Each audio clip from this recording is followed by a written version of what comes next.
à quoi sert-il de faire une expo sur la science-fiction si finalement tout ça se fait à travers le spectateur dans sa tête? Bon, toute fiction, je veux dire, repose inévitablement sur un objet matériel à un moment ou à un autre. Si tu regardes la sculpture de Laribel, par exemple, qui est une sorte de cube gigogne, c'est complètement de la fiction parce qu'on est dans la perspective, l'illusion qui est propre à l'histoire de l'art, à l'invention de la perspective, qui est une invention quelque part scientifique et artistique. Mais cette illusion, elle s'ancre, je dirais, là en l'occurrence avec Laribel, dans un objet qui est minimaliste. Il ne reste plus grand-chose. Ce sont des plaques de verre qui sont taillées à angle droit, en un certain ordre, je dirais, arrangé, mais on ne peut pas faire l'économie d'un ancrage et d'un corps à un moment ou à un autre. Donc, moi, je ne suis pas d'accord avec ça. Je crois que... Mais il y a cette pièce dans la Grange du Fin qui, pour moi, est assez emblématique parce que justement, elle ne participe pas de cette construction mentale.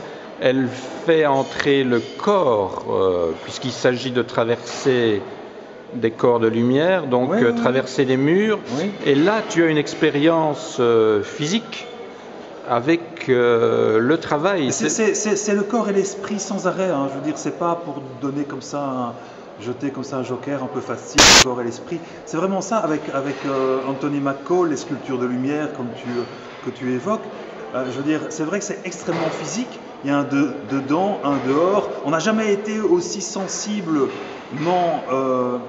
interpellé, je trouve, par cette idée de intérieur-extérieur, qui est quand même, je dirais, la dialectique propre à la sculpture, que dans ces sculptures de lumière de McCall. Véritablement, on rentre dedans et on en sort. Et ce qui est vraiment incroyable, c'est qu'on passe à travers un mur immatériel, puisque c'est un rideau de fumée. Donc on est dans le mur, clairement, parce qu'on sent qu'on traverse le rideau de fumée, et en même temps c'est immatériel. Donc je pense que le corps, l'esprit, la perception, l'illusion, la sensation, tout ça est intimement lié. On peut pas nous séparer en deux. On peut pas. Moi je suis vraiment un grand fan, un grand lecteur de Merleau-Ponty, de la phénoménologie, de la perception, tout ça, où vraiment il y a un entrelac du corps et de l'esprit, de l'œil et de l'esprit.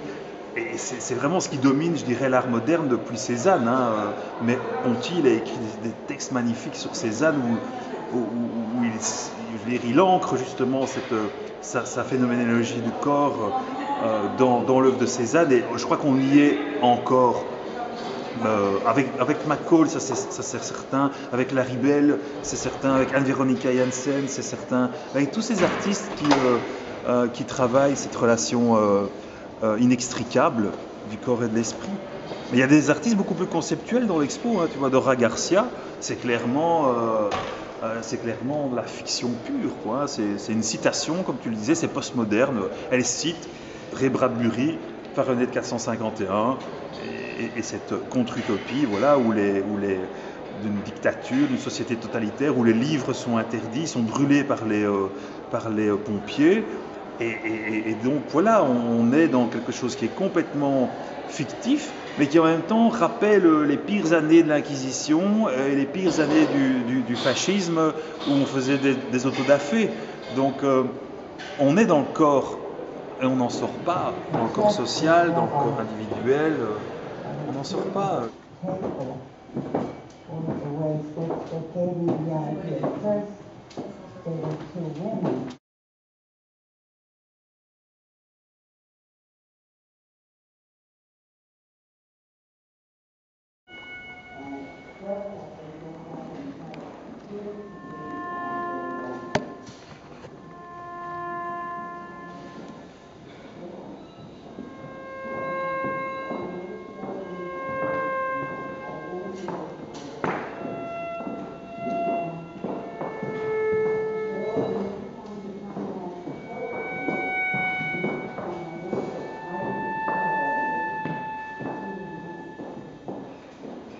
Et j'ai vu l'expo aussi à ce moment-là, donc j'ai cru, tiens, peut-être que c'est lui qui a inventé l'artiste.